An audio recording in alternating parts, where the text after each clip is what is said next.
Gilgamesh, 1/3 human and 2/3 god, the strongest superhuman that ever existed.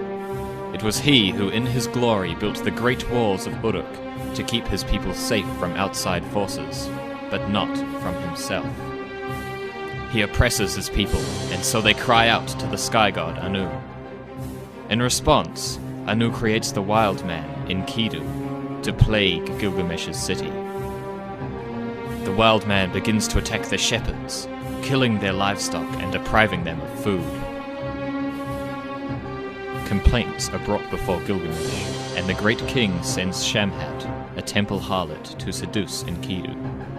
In his wisdom, Gilgamesh knows that bodily contact between the two will tame the wild man, and he will lose his savagery.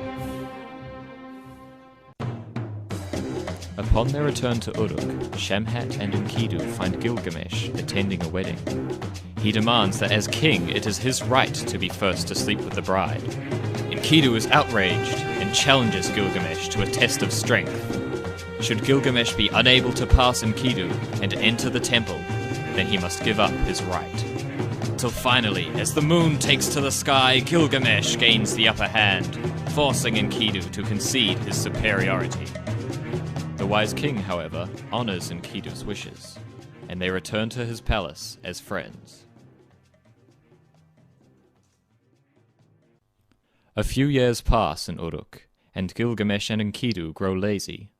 So the king proposes a great adventure to the southern cedar forests, to slay the demon Humbaba and cut down his trees.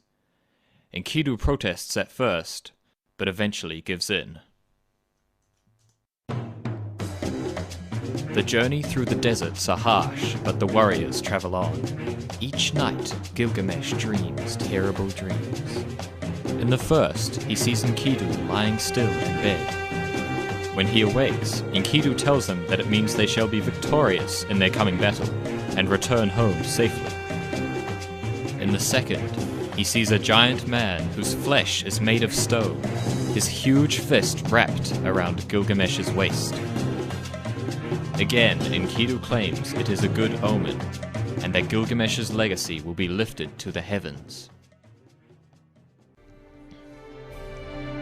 Into the glorious cedar forest they stride, and before their strong axes the trees begin to fall. The ferocious Humbaba, half demon, half ogre, hears the crashing and falls upon the king.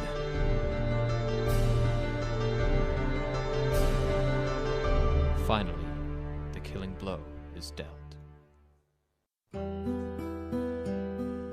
Upon their return to Uruk, however, Enkidu falls ill.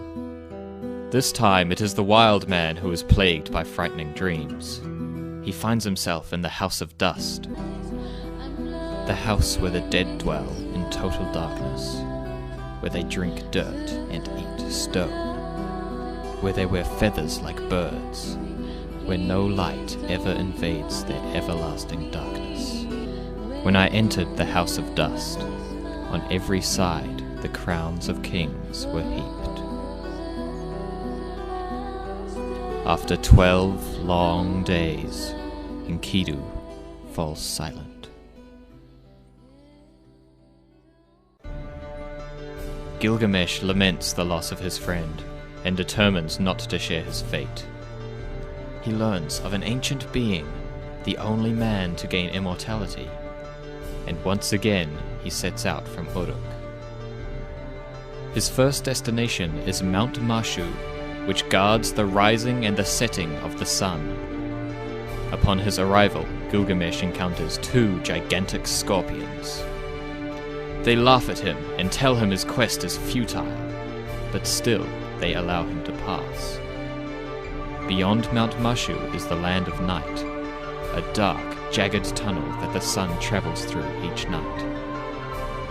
Just as the sun is about to catch up, Gilgamesh emerges from the tunnel into a paradise.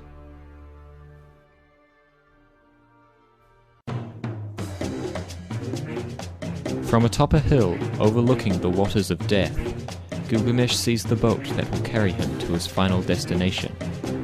But blocking his path are 2 huge stone creatures sleeping on the shore.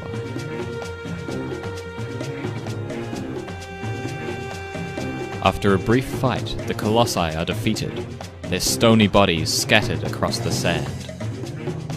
The king notices an old man bent over a tall walking stick, his figure draped in black. The man introduces himself as Urshanabi, the boatman, and scolds Gilgamesh for killing the giants, who are the only creatures capable of touching the waters of death. 300 trees are demanded of Gilgamesh, and from these trees 1,000 oars, for each one will dissolve upon contact with the water. Gilgamesh sets to work, and by the next morning the oars are complete. Urshanabi pushes the boat out into the waters, and the pair are soon encompassed by mist and shadow. The voyage is long, and the king asks Urshanabi about the Ancient One. He is told of the time before the Great Flood, and of the gods' secret council, where they resolved to destroy the world in a great storm. The mist parts to reveal an island, deserted apart from a small cottage. At the door waits the Ancient One.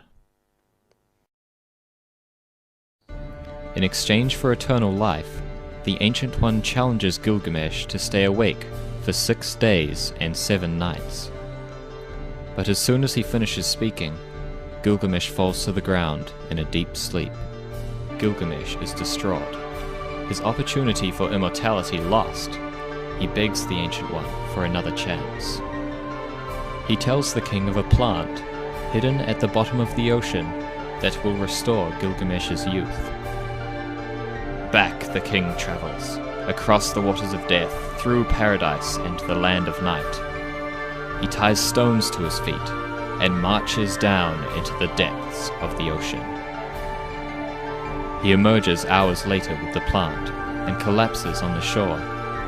While he sleeps, a snake moves down from the dunes and eats the plant. Its skin is shed and its body revitalized. When Gilgamesh awakes, he sees the snake reborn and knows his hope is lost.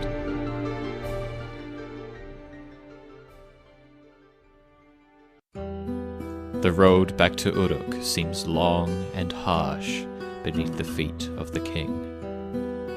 When the great walls rise up in the distance, he stops and falls to his knees. He raises his arms and praises the walls of Uruk, his finest achievement. For it is not man's fate to live forever, but for his creations to carry his name into generations to come.